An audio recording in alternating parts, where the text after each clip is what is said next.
Oi, bem-vinda mais uma vez ao meu canal. E hoje eu vou falar de um capítulo do livro que se chama Reforma Íntima Sem Martírio, que quer dizer sem dor, sem sofrimento. É possível a gente se reformar intimamente, mudarmos e não sofrer tanto, que o ideal é esse, né? A gente conseguir fazer as mudanças sem sofrer tanto, né? Na medida do possível. E eu peço desculpa a todas as pessoas que me seguem por não ter feito vídeos durante alguns meses, né? Eu andei bastante ocupada com algumas coisas. Eu sei que isso não é desculpa, não devemos dar desculpa, mas ao mesmo tempo fiz mudanças, tive dificuldade de acomodação, de readaptação, mas estou de volta, certo? E isso acontece com todo mundo. Então, a ideia, a partir desse vídeo, é falar um pouco dos capítulos do livro de Reforma Íntima, de Irmãs Dufour, e, ao mesmo tempo, alternando com um livro que se chama As Dores da Alma, que eu acho que é bem importante, porque a gente vê que tem algumas questões que falam no livro As Dores da Alma, que vai intercalar, vamos dizer assim, ou tá ligada, né? Tá interligada, vamos dizer assim, com as nossas dificuldades de mudança, né? E hoje, nesse vídeo em particular, eu trago o capítulo que chama, que é o primeiro capítulo, na verdade, eu vou dar sequência no livro, que diz que para a gente fazer a nossa reforma íntima, né, nós precisamos ter a consciência de si mesmo, né? É importante que nós conheçamos a si próprio para poder fazer a mudança, né? A gente faz uma autoanálise primeiro, para analisar o que a gente pode mudar, o que é possível mudar, né? E aos pouquinhos a gente vai tentando mudar. Então, Irmãs Dufour fala e traz nesse livro um trecho do Evangelho segundo o Espiritismo que diz o seguinte: em princípio, o homem que se exalça, que ergue uma estátua à sua própria virtude, anula por este simples fato todo o mérito real que possa ter. Entretanto, que direi daquele cujo único valor consiste em parecer o que não é? Admito de boa mente que o homem que pratica o bem experimenta uma satisfação íntima em seu coração, mas desde que tal satisfação se exteriorize para colher elogios, degenera em amor próprio. Isso é autoexplicativo até, né? Que todo mérito que você tem quando você faz uma boa ação, você perde se você faz na intenção de aparecer, de se mostrar ser o que você não é. Se mostrar, parecer ser bom sem ser. Então, você perde todo o mérito, não adianta. Não adianta em nenhum aspecto da nossa vida você tentar parecer ser uma coisa que você não é, né? O mérito está em você simplesmente fazer, e o que é mais interessante é que a pior pessoa que seja, por pior que seja, o ato de fazer o bem ao outro, ao próximo, gera satisfação, seja por pior que seja a pessoa, certo? É um sentimento que faz parte da boa ação em si. Pelo menos é a forma como eu vejo. Então, vamos continuar nesse capítulo, que, ao meu ver, é bem interessante. Estudiosos discípulos do Espiritismo propôs-nos a seguinte indagação: que revelações novas teriam os amigos espirituais em favor do aperfeiçoamento interior nessa hora de tantas lutas na humanidade? Na hora que a gente está passando do Covid, essa dificuldade imensa que todos estão tendo de ficar trancado em casa, de ficar sem o contato com os amigos da mesma maneira, com a família, ou quem quer que seja, né? A gente não está tendo uma vida normal, se eu posso dizer assim. Mas é importante essa passagem da humanidade para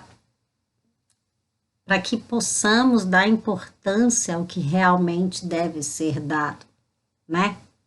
Não a coisas materiais e sim a pessoas, certo? A sentimentos, a algumas pessoas que não passavam muito tempo dentro de casa e sim alternando em fazer coisas e ao mesmo tempo não tinha esse tempo de pensar em si mesmo, pensar na própria vida, pensar nos seus próprios sentimentos, talvez neste momento está sendo forçado a fazer isso, a fazer autoanálise da sua vida, porque você não pode sair de dentro de casa.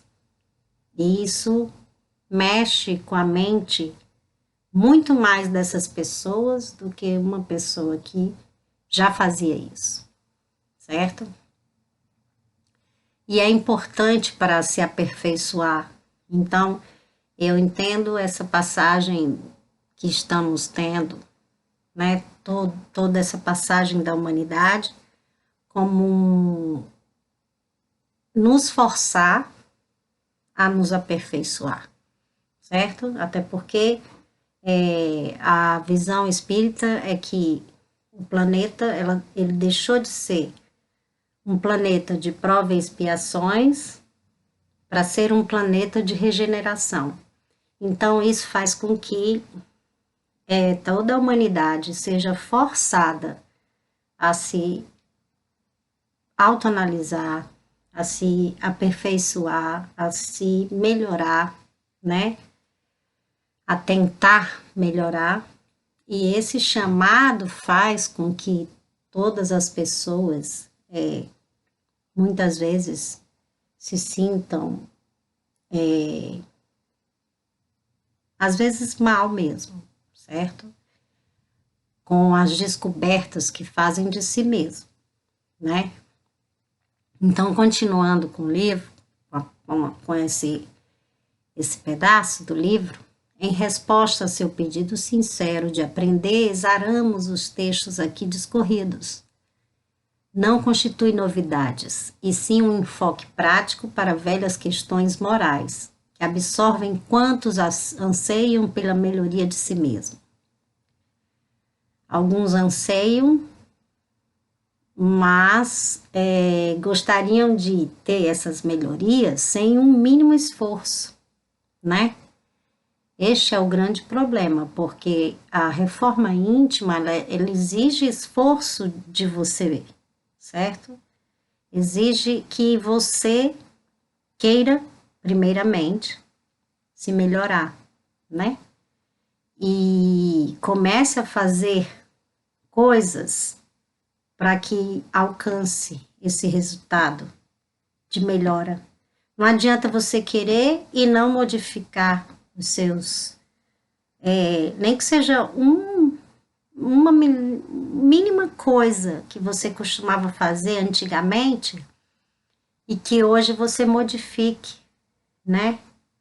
Não adianta você querer e você não modificar algo para receber resultados diferentes, porque se você continua agindo da mesma maneira, você vai receber os mesmos resultados. Isso é básico, isso é simples e óbvio. Então, continuando, nossa proposta é apresentar algumas ideias chaves com fins de meditação e autoferição, ou ainda para estudos em grupos que anseiam por buscar respostas sobre as intrigantes questões da vida interior. Se não entendermos realmente a razão de nossas atitudes, não reuniremos condições indispensáveis para o serviço renovador de nós próprios. A capacidade de administrar o mundo objetivo torna-se cada dia mais precisa e rica de tecnologia para melhor eficácia nos resultados. Todavia, a inabilidade na gerência do mundo íntimo é comprovada a todo instante pelos atestados de descontrole e insatisfação que o homem tem demonstrado em sua vida pessoal. Homens vencedores edificam pontes maravilhosas que se tornam cartões postais no mundo inteiro. Porém, nem sempre dominam a arte de construir um singelo fio de atenção que possa estabelecer uma ponte entre ele e seu próximo, diminuindo a distância que os separa. Cirurgiões habilidosos transplantam órgãos sensíveis com precisão e controle nos dedos, e, no entanto, constantemente desequilibra-se quando o pequeno talher escapa das singelas mãos de seu rebento, gerando perturbação e mal-estar na prova. Se o cerne da proposta educativa do Espiritismo é a melhoria espiritual, pela reforma íntima, essa, por sua vez, tem por objetivo elementar libertar a consciência dos grilhões do ego para que possa brilhar com exuberância, sem as sombras que teimam em buscar-lhe.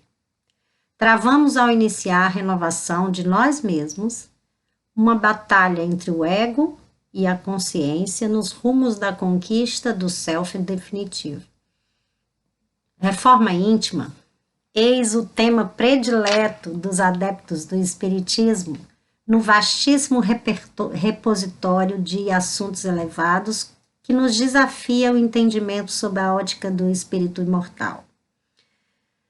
Apesar de sua predileção, constata-se que a assiduidade com a qual é tratada não lhe tem garantido noções mais dilatadas que permitam o esforço consciente na transformação da personalidade humana. Nessa ótica, exaremos alguns conceitos que merecem ser resgatados no seu melhor entendimento. E aí é dado 4 pontos aqui. Uma é a normal construção gradativa de valores, a solidificação de qualidades eternas, uma normal proposta de plenitude e não de derrotismo, é fazer mais luz para varrer as sombras. Muitos, porém, acreditam que a luz se faz extinguindo as trevas. É a formação do homem de bem.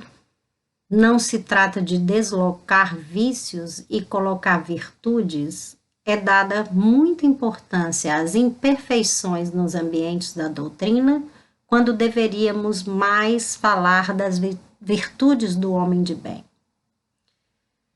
E a 4ª é processo libertador da consciência. Não se trata de vencer o ego, mas conquistá-lo através do domínio natural da voz divina que ecoa em nossa intimidade.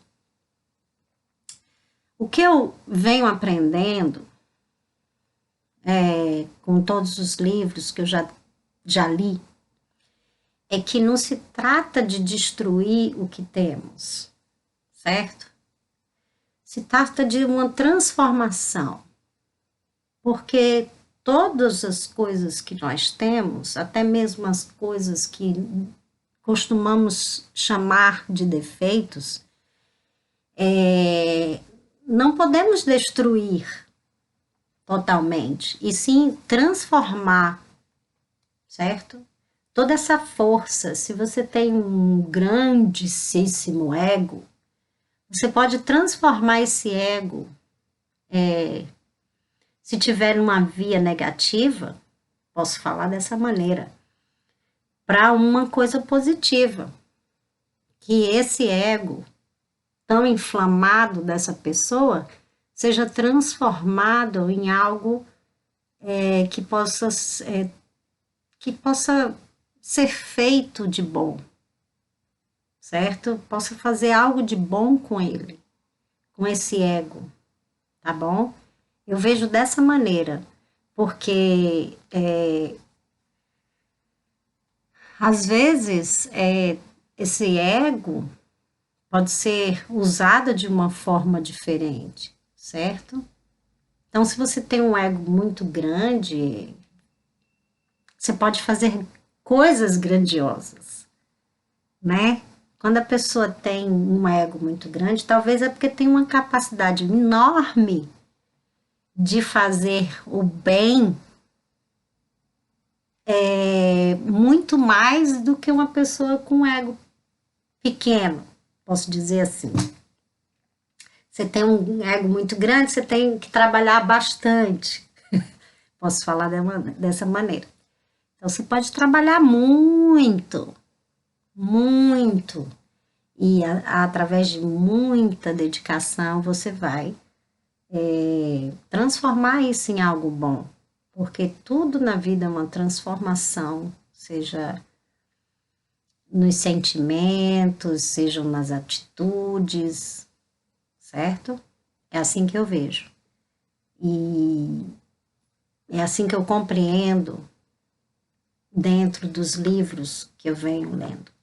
Então, reforma íntima não deve ser entendida apenas como contenção de impulsos inferiores, que é assim como a irmã Cidefo está explanando nesse livro. Não posso eu não posso abafar algo dentro de mim, certo? Porque isso geraria coisas muito pior, certo? Se eu tenho algo muito potente dentro de mim e eu como se fosse uma panela fervendo água, né? Já está fervendo a água, então está muito forte, está muito quente, e eu pego e coloco a tampa e isso vai sair de qualquer maneira. Vai ser muito pior, é como um vulcão em erupção. Então, a gente não deve abafar, que é assim que ela explica, a gente não deve tentar destruir algo que a gente tem muito potente dentro da gente.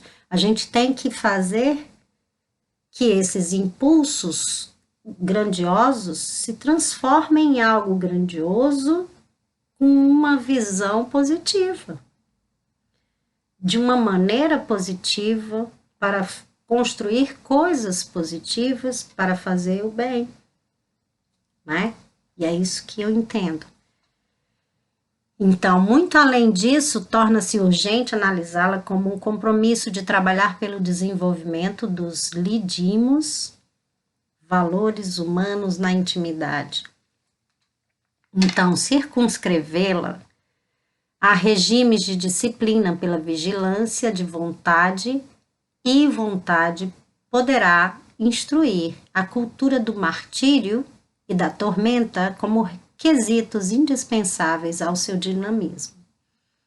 Então, contenção é a aglutinação de forças de defesa contra a rotina mental dos reflexos do mal em nós. Todavia, somente a edificação da personalidade cristã, pródiga de qualidades morais nobres, permitirá a paz interior e o serviço de libertação definitiva para além muros da morte corporal. Por essa razão, entre os seguidores da mensagem espírita, urge difundir noções mais lúcidas sobre o nível de comprometimento a que devem se afeiçoar todos os seus aprendizes. Apenas evitar o mal não basta. Imperioso fazer todo o bem ao nosso alcance. A reforma de profundidade exige devoção integral aos deveres da espiritualização, onde quer que estejamos. Criando condições para vivências íntimas que assegurem comoções afetivas, revitalizadoras e motivadoras a rumos mais vastos na ação e na reação. É a criação de condicionamentos novos elevados.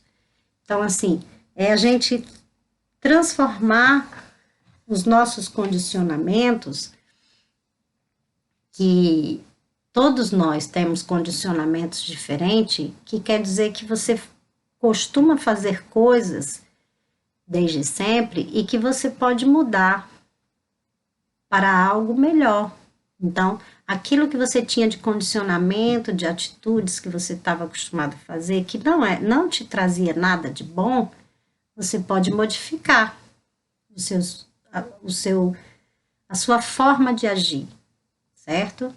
Então, assim como o corpo não extirpa partes adoecidas, mas procura harmonizá-las ao todo, a alma procede seu crescimento dentro do princípio de reaproveitamento de todas as experiências infelizes.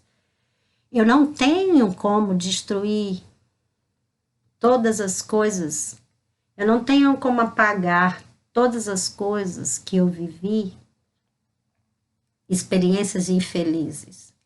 O que eu posso fazer dessas experiências infelizes é aproveitá-las para me melhorar, me fazer melhor e não pior. Entendeu? Então, essas experiências infelizes me fez crescer. Então, eu tenho que fazer as pazes com o meu passado, eu tenho que fazer as pazes com essas experiências infelizes de uma maneira que eu possa me aprimorar, né? Eu tenho que tentar analisar essas questões e ao invés de ter atitudes piores, eu vou transformar tudo que eu vivi em coisas muito melhores para mim, né? Através da minha capacidade de perdoar, eu vou me melhorar. E isso eu faço com que venham coisas muito melhores para a minha vida. Embora algumas pessoas pensem que devam agir de forma pior, porque alguém te feriu, eu vou ferir ao próximo, que não foi aquele próximo que me feriu. Então, assim, é meio que insano quando você faz isso. Primeiramente, é insano quando você faz isso, e segundo, se você faz com alguém que te fez isso, é vingança. Então, sempre, de uma forma ou de outra, são impulsos inferiores. Por isso que eu digo, esses impulsos inferiores só nos traz dores. E por isso que no início do vídeo eu disse, eu vou alternar com o livro As Dores da Alma e mostrar como está interligado, né, a reforma íntima e as dores da alma. Porque você só provoca mais dores e procura mais dores ainda. Ao invés de você se libertar, porque uma vez que você fica repassando na sua cabeça as infelizes experiências e agindo de forma muito pior, cada vez mais com outras pessoas, você só prende você fica preso cada vez mais a essas memórias ruins, ao negativo. Então, você só faz com que você tenha repetidamente coisas negativas na sua vida por causa disso, porque você se prende ao que aconteceu no passado, a coisas ruins, ao invés de você tentar se libertar, fazer todos os exercícios possíveis e imagináveis para se libertar do seu passado e transformar o que foi negativo, ao seu ver, em algo positivo, porque isso sim é uma transformação, né? E sem martírio é que você não fica repetindo, você está se martirizando, você está se tormentando com esse pensamento negativo e com o pensamento e as lembranças negativas. Então, assim como o corpo não extirpa, né? Como foi dito aqui no livro, não acaba com essas partes adoecidas, você não pode extirpar das suas lembranças, nem mesmo nas reencarnações. Porque quando reencarnamos, a minha leitura é o seguinte, eu como Ana Lídia, eu posso não me lembrar lucidamente de todas as minhas vidas, mas eu já me lembro de algumas. Eu posso não ter lucidez total de todas as minhas vidas, mas está no meu subconsciente. Então, portanto, eu jamais posso retirar do meu subconsciente tudo que eu já vivi nesta vida e nas vidas passadas, certo? Então tá tudo lá, tá tudo aqui guardado, todos os meus medos, todos os meus anseios, todos os meus dons, todas as minhas capacidades e habilidades foram conquistadas vida após vida. Portanto, não temos como extirpar, temos como transformar, não temos como destruir, temos como melhorar, como transformar, como se transforma em adubo, né? Algo que você julgava que não prestava, certo? A gente transforma em adubo para colocar nas plantas. Então, tudo na vida depende da forma como você vê aquilo e da forma como você usa determinado objeto ou determinado sentimento, né? Então, quem busca o aprimoramento de si mesmo tem como primeiro desafio o encontro consigo. Então, o primeiro desafio é você se encontrar consigo mesmo, conhecer todos os seus defeitos, todas as suas virtudes. É fácil encontrar as virtudes, né? Porque já está dizendo. Mas os seus defeitos, você meio que resiste, porque é tão ruim ver o seu próprio defeito, né? Algo que você geralmente, as pessoas têm o costume de falar dos outros, né? De apontar o defeito nos outros, e aí quando você vê em si mesmo um defeito que você apontava no outro, é algo muito torturante, né? Então, a ausência de ideias claras sobre nós mesmos, né, constitui pesado ônus a ser superado, o qual tem levado corações sinceros e bem intencionados a dolorosos conflitos mentais com a melhora individual, instaurando um doloroso processo de martírio a si mesmo. Então, quando você encontra se depara com esses defeitos em si mesmo, isso às vezes começa esses processos dolorosos de tortura de culpa, de se sentir mal, né? Quando você vê que você fez algumas coisas e que poderia ter feito diferente.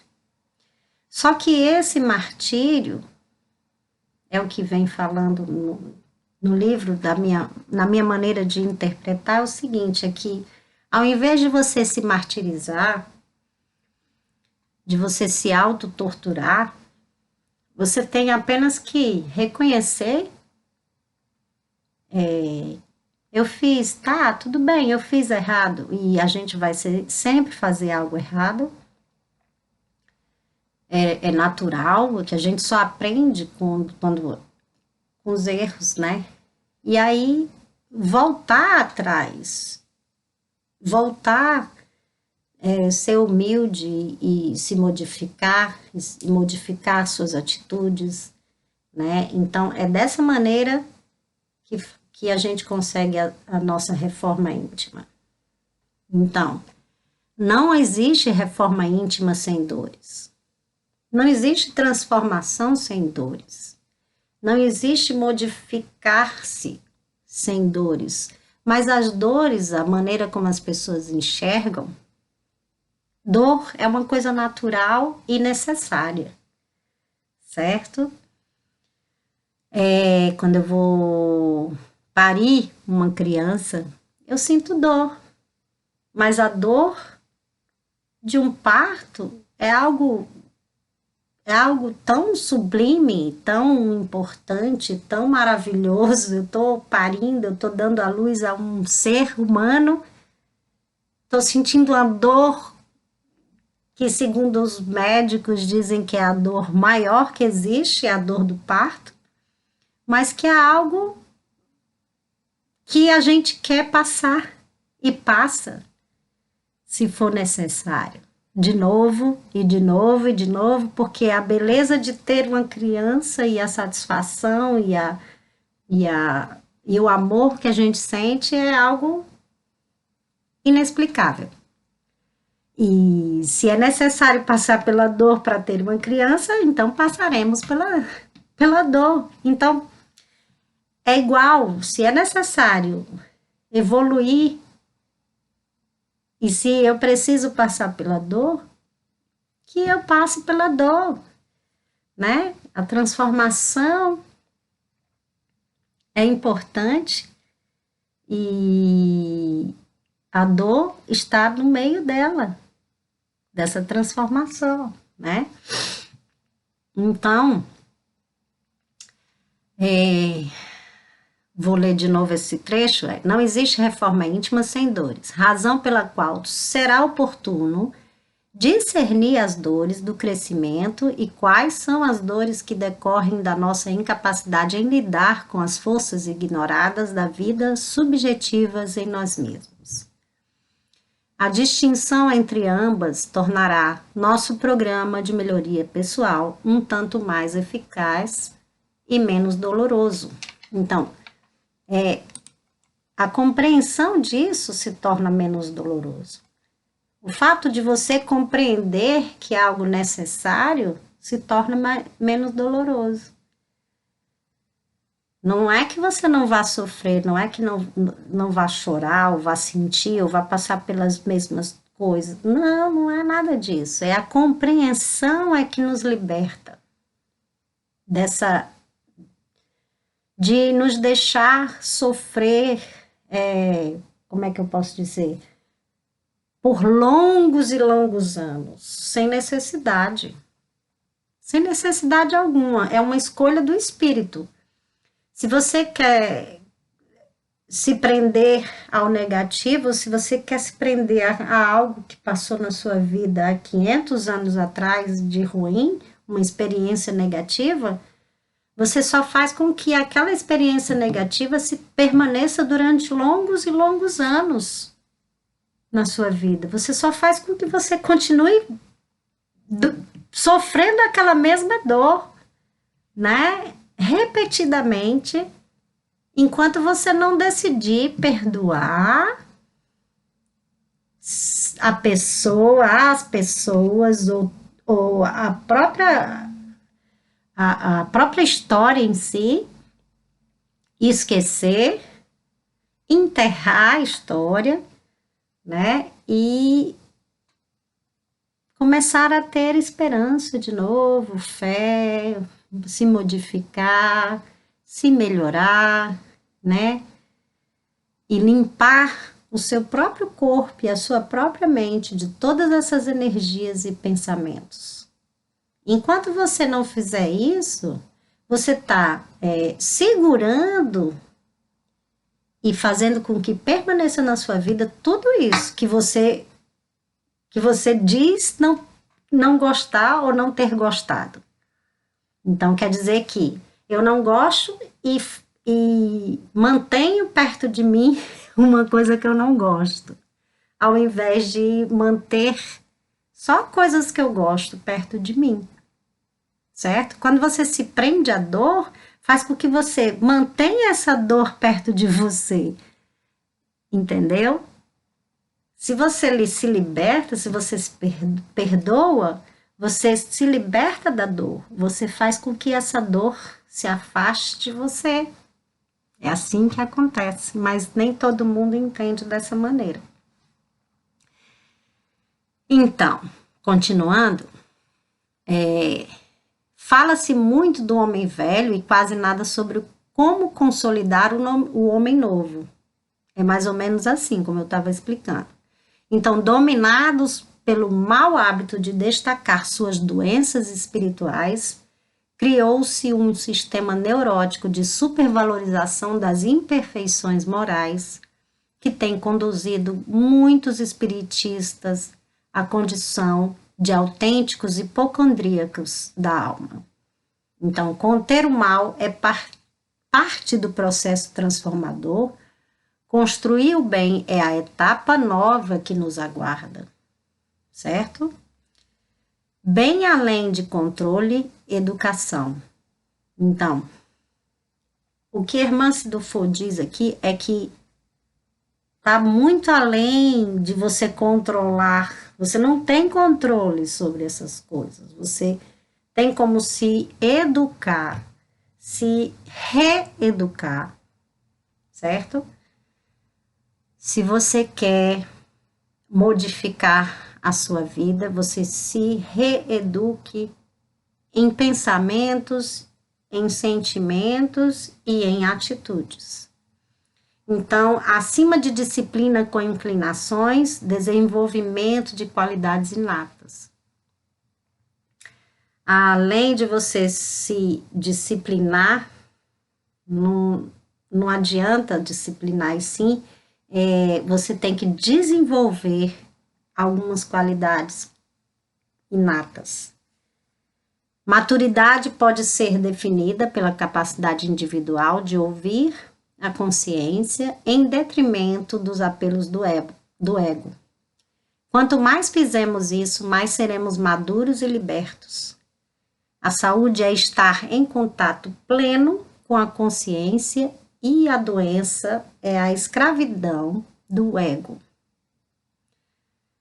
Reformar-se é tomar consciência de si mesmo, dar perfeição latente a qual nos destinamos. Em outras palavras, estamos enaltecendo o ato de autoeducação. Foi o notável Jung que afirmou: até onde discernir, o único propósito da existência humana é acender uma luz na escuridão do mero ser? Imperioso que acendamos essa luz, a luz que promana da autocrítica, sem a qual não nos educaremos. Como exercer um juízo crítico, honesto, sem o conhecimento das artimanhas da velha personalidade que geramos? Senso crítico é, portanto, um dos pilares essenciais para a formação da autoconsciência, o qual nos permitirá desvendar as trilhas em direção aos tesouros divinos incrustados em pleno coração dessa selva de imperfeições que trazemos dos evos. Então, apresentamos nessas obras alguns mapas para devassarmos essa selva com segurança. Rota para velhos temas morais já conhecidos de todos nós, os espiritistas, mas que nem sempre conseguimos trazê-los para a intimidade no atendimento satisfatório do anseio exuberante que espraia de nossas almas na construção da personalidade nova. Então, nada mais é do que você se destituir do homem velho, da sua personalidade velha e transformar numa nova personalidade melhor, que vai gerar coisas melhores para você. Certo? Então, de certo, como todo mapa, os caminhos para se atingir o destino são variados e pessoais, conforme a ótica e a escolha de cada qual, né? E por esse motivo, entregamos todas as nossas abordagens com total despretensão quanto aos resultados. Todavia, como a peregrinação pelos vales sombrios da nossa intimidade é repleta de imprevistos e ciladas, não abdicamos da palavra clara e sincera, acrescendo alguns exemplos de histórias dolorosas de quantos foram iluminados pela luz da doutrina espírita sem iluminarem a si próprios com a luz da experiência e da renovação. Então, jamais moveu-nos a intenção de que nossas considerações aqui exaradas pudesse construir um roteiro de orientação ou uma tese didática sobre o tema com o objetivo de traçar normas de conduta. Para nós, não ultrapassam a condição de sugestões para diálogo em grupo ou meditações individuais. Nossos textos são o início de conversa, um ponto de partida para que vós outros, na Terra, empreendam a discussão livre e salutar sobre os caminhos da transformação humana, à luz do espírito imortal. Nosso coração estará sempre onde existirem os colóquios francos e produtivos acerca deste tema. Então, sem pessimismo algum, mensurar a condição pessoal, sem conhecimento pleno das histórias contidas em nossas fichas reencarnatórias, é quase sempre proceder a uma análise míope das condições espirituais autênticas que cercam nosso trajeto nos milênios. Por isso, palpitam muitas ilusões no terreno da nossa luta reencarnatória na carne ou fora dela. Em princípio, o homem se exalça, que ergue uma estátua à sua própria virtude, anula, por esse simples fato, todo o mérito real que possa ter. Então, nossas reflexões destinam-se a uma autoavaliação, sem uma incursão sincera do mundo, de nós próprios, a fim de aquilatar o que somos e não somos. Corremos o severo risco de repetir as múltiplas histórias que temos acompanhado por aqui na vida imortal, na qual o coração bafejado pelas concepções doutrinárias acalenta uma miragem de si para além de suas reais proporções, tendo que se olhar sem refúgios no espelho da imortalidade, amargando o doloroso processo de desilusão. Então, buscando nossa inspiração em o Evangelho segundo o Espiritismo, repositório ético para a felicidade humana e incomparável manancial de inspiração superior, no qual encontramos inesgotável fonte de instrução e consolo dos bondosos guias da verdade em favor dos roteiros dos homens ante suas provas e expiações. Consideramos-los como sendo um receituário moral para todas as necessidades humanas na Terra, entregando nossos apontamentos com alegria aos leitores e amigos esperançosa de que a celeste misericórdia multiplique nossas migalhas de amor, saciando a fome da alma com bênçãos de paz e estímulo na aquisição da consciência de si. Atenciosamente, Hermance Dufour. Então, esse capítulo nada mais é do que um convite a uma autoanálise de si mesmo. Primeiramente, a primeira coisa que ela diz é que a gente deve fazer uma alta. E isso não quer dizer que você vai fazer uma autoanálise hoje e nunca mais você faz. Não, a gente vai estar sempre fazendo essa autoanálise. Mas o primeiro convite dela é a autoanálise de si mesmo, né? O conhecimento de si próprio é uma coisa que devemos fazer constantemente, mas para aquele que nunca fez, faça como a primeira lição, né, para atingir a reforma íntima, para conseguir analisar o que você pode modificar a partir de hoje em si mesmo, só através de um autoconhecimento, né? Então, deixo aqui meu grande abraço para todos vocês e até o próximo vídeo.